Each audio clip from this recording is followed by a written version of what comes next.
வணக்கம். திமுக அரசு கொடுத்த அனுமதி ரத்து. அதாவது என்ன, தொடர்ந்து மாற்றம் வேணும்னா இதுதான் அந்த மாற்றம்.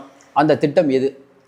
பிரிகேட் மார்க்கன் திட்டம். உங்களுக்கு தெரியும், சென்னையில் பள்ளிக்கரணையில் சதுப்பு நிலத்தில் வீடு கட்டக்கூடிய திட்டம். கிட்டத்தட்ட 2000 கோடி மதிப்பு. 1200 வீடுகள் கட்டப்படுது. இது சதுப்பு நிலத்தில் இருக்குது. இது சுற்றுச்சூழலுக்கு பாதிப்பு ஏற்படுத்தும் அப்படின்னு பலதரப்பட்ட மக்களும் சொன்னாங்க.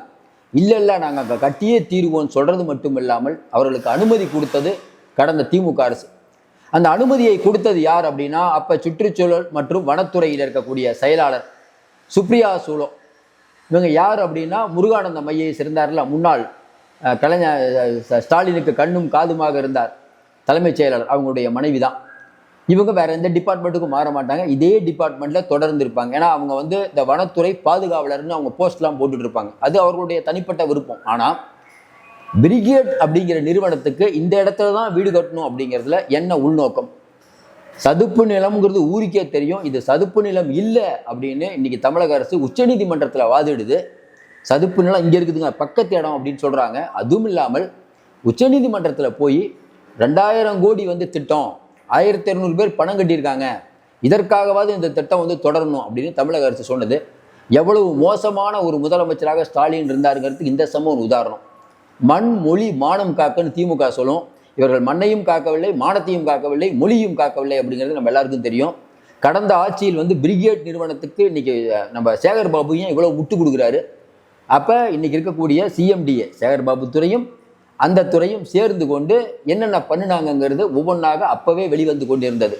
நாங்கள் சொல்றது தான் சரி, நாங்கள் வச்சதான் சட்டம்னு அவங்க பண்ணியிருந்தாங்க. நல்லா யோசனை பாருங்க. இன்னைக்கு திமுக ஆட்சி வந்திருந்தால் கண்டிப்பாக அது நிறைவேற்றப்படும்.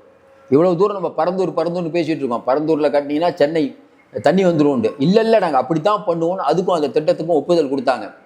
எடப்பாடி பழனிசாமி இருக்கும்போது 8 வழிச்சாலைக்கு எதிர்ப்பு தெரிவித்த ஏவாவேலிலிருந்து கருப்பு கொடி காட்டிய தமிழக முன்னாள் முதல்வர் ஸ்டாலின்லாம் அவங்க ஆட்சிக்கு வந்த பிறகு 6 வழி சாலைன்னு மாற்றி அதையே பண்ணாங்க. இப்படி கடந்த திமுக ஆட்சியில் சொல்ல முடியாத துயரங்களுக்கு தமிழகம் ஆளாயிருந்தது. இப்போ நம்ம கேட்குறோம், இந்த பிரிகேட் அப்படிங்கிற நிறுவனம் இன்னைக்கு அனுமதியை ரத்து பண்ணியிருக்காங்க. ஒரு நல்ல விஷயம். பார்த்துட்டு இருக்க மக்கள் உங்கள் கருத்தை சொல்லுங்கள். ஏன்னா உங்கள் ஊரில் கூட இந்த மாதிரி மக்களை பாதிக்கும் பல திட்டங்கள் இருக்கும். அதை பற்றி நீங்கள் பட்டியலிடுங்கள். ஏன் இதை சொல்கிறோம்னா, பல ஊரில் பார்த்தீங்கன்னா இன்னைக்கு திமுக ஆட்சி வந்த பிறகு பலவிதமான விஷயங்கள் ஒன்று வேணாம்.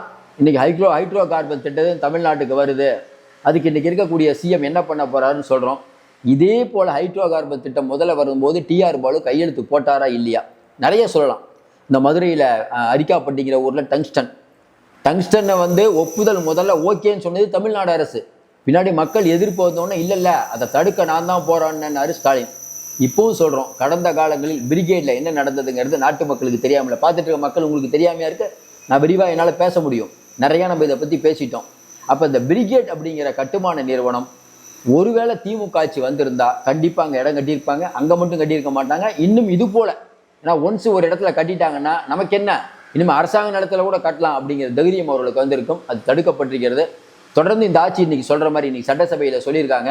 இன்னைக்கு தொழில்துறையினர் தொழில் தொடங்க வந்தாங்கன்னா இன்னைக்கு தலைமை செயலாளர் அவங்க தலைமையில் ஒரு ஆணையம் அமைக்கப்பட்டு சீக்கிரம் அந்த முடிவு எடுக்கப்படுங்கிறாங்க. ரொம்ப நல்ல விஷயமா பார்க்கும்போது தொழில்கள், நல்ல தொழிற்சாலைகள் வர வேண்டும், தொழில் முதலீடுகள் வர வேண்டும், அதில் மாற்று கருத்து இல்லை. அது மாசு இல்லாமலும் இருக்க வேண்டும். அவங்க பாட்டு தொழில் தொடங்குறன்னு இங்கே இருக்கக்கூடிய நிலத்தடி நீர்லாம் உறிஞ்சி அதன் வழியாக நம்முடைய விவசாயிகளுக்கும் பாதிப்பு, நீருக்கும் பாதிப்பு, அடிப்படை வசதிகள் பாதிக்கக்கூடாது. அதுதான் நம்மளுடைய எண்ணம். இப்போது பிரிகேட் அப்படிங்கிற நிறுவனத்துக்கு என்ன பிரச்சனைனா, ஏற்கனவே ஒரு கட்டிங் அவங்க கொடுத்துருப்பாங்க. யார் யாருக்கு கொடுக்கணுமோ கொடுத்துருப்பாங்க. அந்த பணம் திரும்பி வருமா? வராது. அப்போ பிரிகேட் நிறுவனம் பலவிதமான உண்மைகளை சொல்லணும். கண்டிப்பாக பஞ்சாயத்து இருக்குது, விரைவில் இது வெளிச்சத்துக்கு வரும். எப்படி வெளிச்சத்துக்கு வராமல் இருக்கும்? ஏன்னா உங்களுக்கு அப்ரூவல் கொடுக்கும் போதே மாண்புமிகுக்கு இவ்வளவு, அங்கே இருக்கக்கூடிய படித்தவர் மேலே உட்காந்துருக்காருல்ல, உங்களுக்கு தெரியும், அந்த அம்மாவுக்கு இவ்வளவு, இதெல்லாம் ஏற்கனவே போயிருக்கும். போகாமல் இவங்களுக்கு என்ன சமூக அக்கறை? இது சமூகத்துக்கு எதிரான திட்டம். சமூகத்துக்கு எதிரான திட்டத்தை இவங்க பண்ணுறாங்களோ, நோக்கம் என்ன? இன்னைக்கு சிஎம் அதை தடுத்திருக்காரு. ரொம்ப நல்ல விஷயமா பார்க்கப்படுது. பார்த்துட்டு இருக்க மக்கள் உங்களுடைய கருத்தை சொல்லுங்க. உங்க பகுதியில் இதே மாதிரி ஏதாவது முறையற்ற கட்டுமானங்கள் இருக்குதா? திமுக அரசு முறையற்ற ஏதாவது பண்ணியிருக்காங்களா? அதை பற்றியான விவரங்களையும் சொல்லுங்க. இது ஒன்றல்ல, பல விஷயங்கள் நம்ம சொல்லிகிட்டே போகலாம். கடந்த திமுக ஆட்சியில் கொடுக்கப்பட்ட ஒப்பந்தங்களை பற்றி ஏற்கனவே லூலு மால் வருதுன்னாங்க, அது வரல. உங்களுக்கு சாம்சங் பிரச்சனையை எப்படி இவங்க கையாண்டாங்கன்னு தெரியும். தொழில்துறையை நாசமாக்கியதெல்லாம் போன கவர்மெண்ட்டு. அதுவும் குறிப்பாக டிஆர்பி ராஜா அவர்கள் அப்படின்னு சொன்ன உடனே மக்கள் பலவிதமான கருத்துக்களை சொல்லுவாங்க.